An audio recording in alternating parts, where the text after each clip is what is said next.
Hello all, welcome back to Paidamamba తల్లి అసలు పండుగ మహోత్సవం.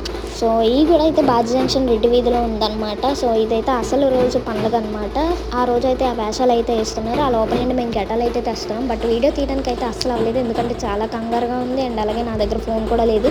ఈ వీడియోస్ అయితే నేను నా తమ్ముడు ఫ్రెండ్స్ దగ్గర నుండి తీసుకొని నేను మీకు వీడియో ఎడిట్ చేసి పెడుతున్నాను. సో అసలు పండుగ రోజు ఏం చేస్తారంటే, అమ్మవారికి ముందుగా పొద్దున్నే లేచి స్నానాలు అయ్యి చేసి దేవుడి మూల దీపం అయితే పెట్టుకుంటారు. ఆ తర్వాత ఉపహారాలు అయితే వండుకుంటారు అనమాట. మా ఊర్లో అయితే చాలామంది పొద్దున్నే శాసేసేస్తారు పోతులకి. మేమైతే ఈవినింగ్ వేసామన్నమాట శాస. ఎందుకంటే మాకు ఈవినింగే అలవాటు, మా తాతలు అంతా కూడా ఈవినింగ్ నుండే వస్తుంది. బట్ అందుకే మేము కూడా ఈవినింగ్కే అలవాటు అయిపోయాం. ఊర్లో అందరూ కూడా ఈ అమ్మవారికి పొద్దున్నే శాసేసి గుడి దగ్గర కట్టేస్తారనమాట. మేమైతే అలా చేయం, ఈవినింగ్ శాసేసి అప్పటికప్పుడే తీసుకెళ్ళి అప్పటికప్పుడే గడ్డలతో పాటు తిప్పేస్తాం. ఆ రోజైతే మేము పొద్దున్నే లేచి స్నానం చేసి ఫస్ట్ అయితే అమ్మవారికి పొద్దున్నీళ్ళు దండం పెట్టుకున్నాం. సాయంత్రం ఏమొచ్చి పోతుకి పసుపు నీళ్ళతో స్నానం చేసి దానికి మొత్తం పసుపు రాసి దండేసి పువ్వుల దండేసి దానికి పసుపు ముద్దతో పెట్టి కుంకుమ పెట్టామన్నమాట. బొట్టు పెట్టి కోళ్ళకు కూడా సేమ్ ప్రాసెస్ చేస్తారు. దాని తర్వాత దాన్ని లోపల తీసుకొచ్చాం. తోలు డప్పులతో పాటు తీసుకురావాలి కన్ఫామ్గా. తీసుకొచ్చిన తర్వాత అది లోపల శాస అయితే దులపాలి. శాస దులపడం ఏంటంటే, ఇప్పుడు మన ముందుకు అమ్మవారు వచ్చి డ్యాన్స్ ఎలా వేస్తుంటే అలాగే పోతు మీద కూడా అమ్మవారు వచ్చి దులుపుతుందని చెప్పేసి ఒక చిన్న నమ్మకం. అలా దులిపినప్పుడు ఆ పోతు బొట్ట అయితే కింద పడుతుంది. ఆ పోతు బొట్ట ఎప్పుడైతే కింద పడుతుందో ఇంకా అది పోతు అమ్మవారిదే అని చెప్పేసి లెక్క అనమాట. ఇంకా అది పోతు వేసేయడానికి సిద్ధం అని చెప్పేసి ఇంకా గుడి దగ్గర పట్టుకెళ్ళిపోతారు. ఆ రోజు అయితే మేము పోతు చేసేయడం 7 గంటలకల్లా అయిపోయింది. గుడి దగ్గరికి కూడా వెళ్ళిపోయాము.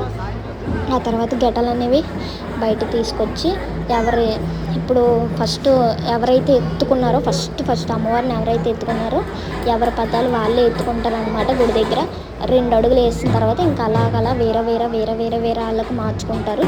సో ఆ రోజైతే నేను ఫస్ట్ మా తమ్ముడు అయితే ఎత్తుకున్నాడు గడ్డం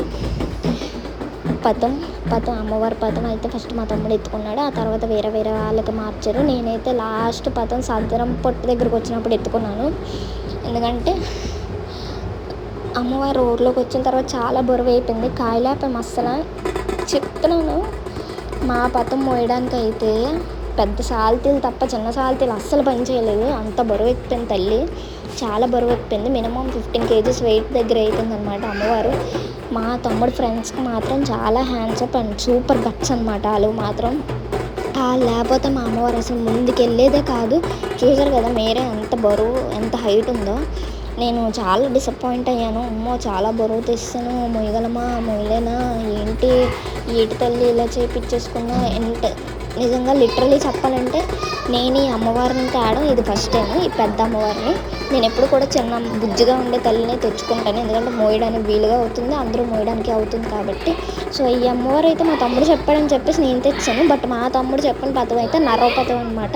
సో ఇందులో మీరు చూస్తున్నట్టయితే చూపిస్తాను ఉండండి. నరోపథం ఫస్ట్ వస్తుంది కదా, ఇక్కడ ముందుకి ఒక కాలు చేయి పట్టుకొని వస్తుంది కదా, ముందుకు ఒక కాలుని చూసారా పీట లేకుండా, దీన్నే గ్రామపథం అనమాట. ఈ పథాలని నరంలో చేస్తారు. వెనకాల వచ్చింది మన పథం. ఈ పథాన్ని అయితే దొండపథలో చేస్తారనమాట. సో మా తమ్ముడు అయితే నరోపథం ఇమ్మన్నాడు. బట్ ఆ టైంకి అయితే అవి ఖాళీ లేవు అసలు. ఎందుకంటే అదే టైం పైడితలం పండుగ కూడా వస్తుంది, మా పండుగ కూడా వస్తుంది. వాళ్ళేమో చేయమంటే చేయలేదు. 1 month బిఫోర్ చెప్పాలంట ఆ పథాలకి. సో లాస్ట్ టైం అయితే కరస్ పండుగ మేము అదే తెచ్చాం, కానీ బట్ అప్పుడైతే నాకు 10 days టైం ఉంది. బట్ బతిమాలడం వల్ల అతను చేసేస్తాను అన్నాడు, చేసాడు, తెచ్చాను, మోసం అయిపోయింది. బట్ ఈసారి అయితే నాకు అంత ఛాన్స్ దొరకలేదు. 1 week బిఫోర్ అయితే మా తమ్ముడు చెప్పాడనమాట. సో ఇల్లు అడిగినా ఎంత బతిమాలినా సరే చేయననిసారు. ఎందుకంటే చక్క బరువు అయిపోతుంది ఆరకపోతే అని చెప్పేసి ఇంకా చేయననిసారు. చాలా పదాలు అయితే వచ్చాయి అనమాట. సో అందుకే ఇంకా అది లేదని చెప్పేసి నేనేం చేశాను, ఈ పదాన్ని అయితే ఇచ్చాను అనమాట దొండపత్తలోని. సో అతనైతే చాలా పెద్దగా చేస్తాడు, బరువు వస్తుంది, చాలా భయపడిపోయాను మొయ్యలేమేమో అని. మా తమ్ముడు ఫ్రెండ్స్ అయితే చాలా బాగా మోస్తారు. నేను ఎక్కడ భయపడలేదు, కానీ తొలేలు పండుగ రోజే బాగా భయపడ్డాను. ఎందుకంటే నరవు దగ్గర నుండి ఎండలో మోసుకొని రావాలి, అందరూ పరుగులు ఎట్టేస్తారు. ఏ చిన్న మిస్టేక్ అయినా సరే మొత్తం అరిష్టం అయిపోద్దని ఆ రోజే బాగా భయపడ్డాను. బట్ ఆ రోజే సూపర్గా అయిపోయింది అనమాట, సూపర్గా పరిగెట్టేశారు. అండ్ పండగ చేసిన 2 రోజులు కూడా నేను ఫుల్ ఉపవాసంతోనే ఉన్నాను. వాటర్ ఒక్కటే తీసుకున్నాను. వాటర్, డ్రింక్స్ ఇవి తీసుకోవాలి. ఎలాంటి అన్నం అవి కూడా తీసుకోకూడదు. ఎందుకంటే కన్ఫామ్గా ఉండాలి. ఎవరైతే అమ్మోరులను తెస్తున్నారో వాళ్ళు 2 రోజులు కంపల్సరీగా ఉపవాసం ఉండాలి.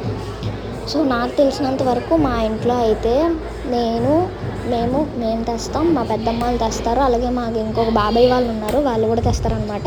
సో మా ఇంటి పేరు వచ్చేసి వాస అనమాట. సో బాద్ జంక్షన్లో వాస వాళ్ళ ఇంటి దగ్గర నుండి అయితే ఖచ్చితంగా 3 పతాలు అనేవి ఖచ్చితంగా దిగుతాయి. పైడితలం పండగకైనా, కరాస్ పండగకైనా, నూకాల తల్లి పండగకైనా మా ఇంటి నుండి 3 పతాలు అయితే వెళ్తాయి కన్ఫామ్గా అమ్మోర్లకి. ఎందుకంటే అది మా తాతల నుండి ఆనవాయితీగా వస్తుంది అనమాట. సో మా పెద్దమ్మ నాకు చెప్పిన విషయం ఏంటంటే అమ్మోరిని ఎవరైతే తెస్తున్నారో వాళ్ళు 2 రోజులు కంపల్సరీగా ఉపవాసం ఉండాలని. సో నేను అది ఇప్పటిదాకా పాటిస్తున్నాను. ఇప్పటి వరకు మేము ఈ అమ్మోర్ల తాడు స్టార్ట్ చేసి దగ్గర ఇది 4th ఇయర్ అనమాట. సో ఇంతకుముందు మేమైతే తెచ్చేవాళ్ళం కాదు, ఓన్లీ పోత ఒకటే వేసేవాళ్ళం. ఎందుకంటే నా దగ్గర అంతమంది మనుషులు లేరు, అప్పటికి మేము ఇంకా చిన్నపిల్లలం. ఆ తర్వాత నాకు పెళ్ళైన తర్వాత ఇంకా నేను కూడా అమ్మవారిని తేవడం స్టార్ట్ చేశాను. అమ్మవారిని తెచ్చిన తర్వాత ఇంకొకటే ఆవిడే కల్లోని ఆవిడే గుర్తు రావడం, ఆవిడే చేయించుకోవడం, అన్నీ ఆవిడే వేయించుకునేది దగ్గరుండి, అన్నీ ఆవిడే తీయించుకునేది. నేను ఏ వస్తువైనా ఆవిడకి ఎంత బాగా కుదురుతాయి అంటే చూడడానికి తల్లి ఇంకా దిగిపోయినట్టు కనిపిస్తుంది. మీరు నా ఇన్స్టాగ్రామ్ ఐడియాలో చెక్ చేయొచ్చు, కరాస్ పథం ఒకటి ఉంటుంది, చూస్తే అమ్మవారు ఇంకా అలా వచ్చి కుర్చీలో కూర్చునిపోయినట్టే ఉంటుంది. ఆ పథం అయితే దుర్గాలమ్మది అనమాట. సో ఈ పథాలు అయితే పైడితలమ్మవి. సో చెప్పాను కదా, అసలు పండుగ రోజు పోతులకైతే శాసేసి ఇంకా గుడి దగ్గరికి అయితే తీసుకొచ్చి కట్టేస్తారు. మేమైతే ఆ రోజు నైట్ 7 o'clock అయితే పోతుకు శాసేసి గుడి దగ్గరికి అయితే తీసుకొస్తాం. ఆ తర్వాత ఘటాలు ఎత్తుకొని ఊరంతా సంబరంతో తిప్పేసాము. ఆ తర్వాత లాస్ట్లో సదరం పట్టుకొని మళ్ళీ ఒకసారి దించుతారు. అక్కడ దించినప్పుడు అయితే మనం ఉపారం ఉండం కదా, ఉపారం తీసుకొచ్చి పథం ఎదురుగా పెట్టాలి. ఎందుకంటే అమ్మవారు ఊరంతా తిరిగి ఆకలితో ఉంటుంది కాబట్టి.